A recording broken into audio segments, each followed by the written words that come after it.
গতকালকেও আপনার এই দলটির একজন প্রধান বক্তা সার্জিস সে বলছিল যে শেখ হাসিনার বিচারের আগে নির্বাচনের নাম যেন ভুলেও কেউ মুখে না আনলে কি করবে তারা হয়তো কি করবে সেটা আমরা জানি না, বাট কিছু একটা মনে হয় করবে।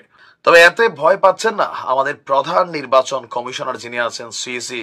ছাত্ররা এখন তারা আর ছাত্র না, এখন তারা রাজনৈতিক দল।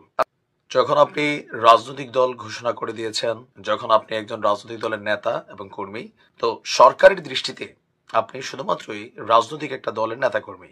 সরকারের উপর প্রেসার ক্রিয়েট করার জন্য রাজনৈতিক দলগুলো নানান দল, নানান মত, নানান ধরনের সিদ্ধান্ত সরকারের উপর চাপানোর চেষ্টা করে।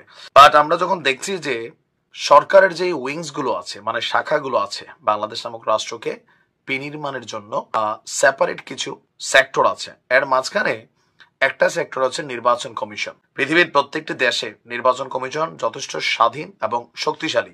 আমরা এত বছর বাংলাদেশের নির্বাচন কমিশন যা দেখেছি আর এই মুহূর্তে যা দেখছি আমার কাছে টোটালি ডিফারেন্ট মনে হচ্ছে।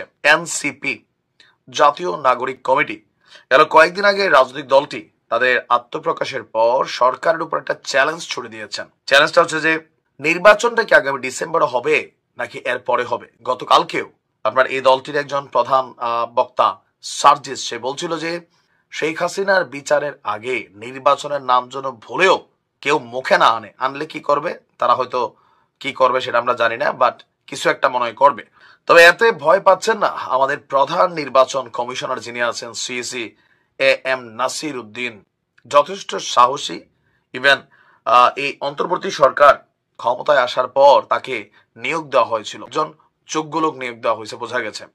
তার বক্তব্য হচ্ছে যে আগামী ডিসেম্বরে জাতীয় নির্বাচন, আর সেই জাতীয় নির্বাচনকে মাথায় রেখেই তারা তাদের কার্যক্রম চালাচ্ছে। ছাত্ররা বলছে যে জাতীয় নির্বাচন এবং গণপরিষদ নির্বাচন একসাথে তারা দেখতে চায় জাতীয় সংসদ নির্বাচনের সাথে। কিন্তু সিইসি বলছেন যে আমরা প্রধান উপদেষ্টার ঘোষণা অনুযায়ী জাতীয় নির্বাচনের প্রস্তুতি নিচ্ছি। ছাত্ররা এখন তারা আর ছাত্র না, এখন তারা রাজনৈতিক দল। তারা সাবেক ছাত্র, এখন একটা রাজনৈতিক দলের সদস্য। তো তিনি বলছেন রাজনৈতিক দলেরা তো অনেক কথাই বলে, আমরা ওই রাজনৈতিক বিতর্কের মধ্যে যেতে চাই না। গতকালকে তার বক্তব্যের নাহিদ ইসলাম যেই সংসদ নির্বাচনের সাথে গণপরিষদ নির্বাচনের দাবি যখন প্রকাশ করেছে, তার বক্তব্যের ব্যাপারে জানতে চাইলে নির্বাচন ভবনে সিইসি যে সরকার প্রধান যেখানে একটি টাইম ফ্রেম ঘোষণা করে দিয়েছে, হয় আগামী ডিসেম্বর না হয় 2026 সালের শুরুর দিকে, আমরা ডিসেম্বরকে ধরে নিয়েই নির্বাচনের প্রস্তুতি নিচ্ছি। সুতরাং ডিসেম্বরে জাতীয় নির্বাচন ঘিরেই আমাদের চিন্তা এবং ভাবনা।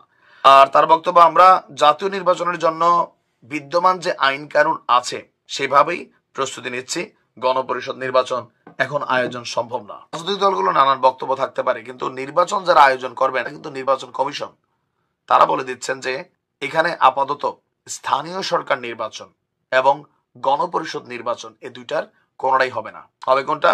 জাতীয় নির্বাচন। জাতীয় নির্বাচনের পরে আপনার এই নির্বাচনগুলো অনুষ্ঠিত হবে। এর আগে যদি আমরা অন্য নির্বাচনগুলো করতে চাই তাহলে ডিসেম্বরে জাতীয় সংসদ নির্বাচনটা প্রলম্বিত হবে, মানে এটা 2026-27 চলে যেতে পারে। তো সেই ক্ষেত্রে তারা ওই দিকে মুভমেন্ট করবে না। নির্বাচন কমিশনের প্রধান এবং মূল এথিক্স হচ্ছে 2025 ডিসেম্বরের মধ্যে একটা জাতীয় নির্বাচন দেওয়া। এখন যদি জাতীয় নির্বাচনই হয় তাহলে ছাত্ররা যারা আছে মুহূর্তে নানান ধরনের কথাবার্তা বলছে যেন কেউ নাম মুখেও না আনে, হতেই দেব না। এইটা আসলে কতটুকু সফল হবে? আসলে সফল হবে না। বলছে আগামী ডিসেম্বরেই অথবা সর্বোচ্চ জানুয়ারি ফেব্রুয়ারিতে নির্বাচন হয়ে যাবে।